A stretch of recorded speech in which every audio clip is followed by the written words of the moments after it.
Le hijab, ce n'est pas qu'un simple bout de tissu. Sinon, ça dérangerait pas autant. Mais ça dérange pas n'importe qui.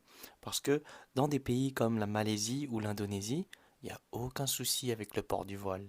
Mais dans d'autres pays où ça ne dérange que les pervers. Et certains hommes qui veulent avoir le contrôle sur les femmes. C'est pour ça que ça dérange.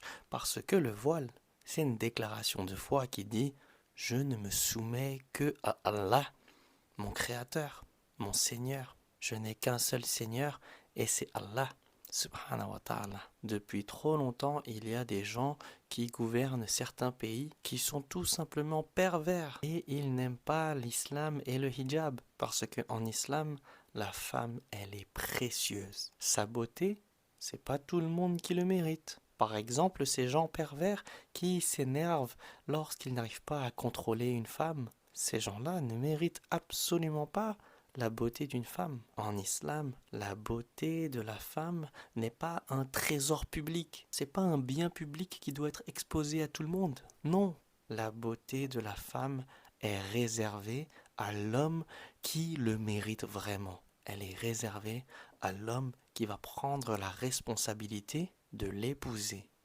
Et le mariage en islam, c'est pas juste un contrat à la mairie, c'est un engagement avec Allah directement.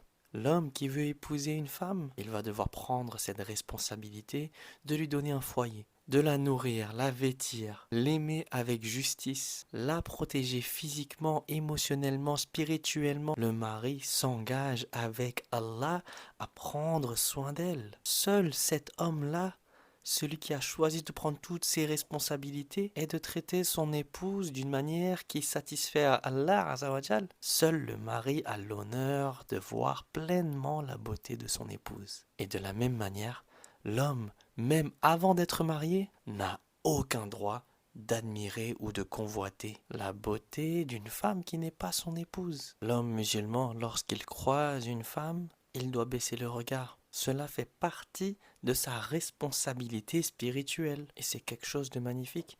L'homme préserve son regard toute sa vie pour admirer uniquement son épouse. Et la femme protège, préserve sa dignité et sa beauté pour l'homme qui la mérite. Lorsque ce genre de belles valeurs dérange, elle dérange que les pervers et les mauvaises personnes. Aujourd'hui, il y a énormément de pays qui essayent de corrompre cette valeur, cette sagesse. Les sociétés qui transforment la nudité en liberté, alors qu'en réalité, c'est une marchandisation du corps féminin. Et ces gouverneurs qui s'en prennent au voile, ils ne veulent pas que des femmes choisissent elles-mêmes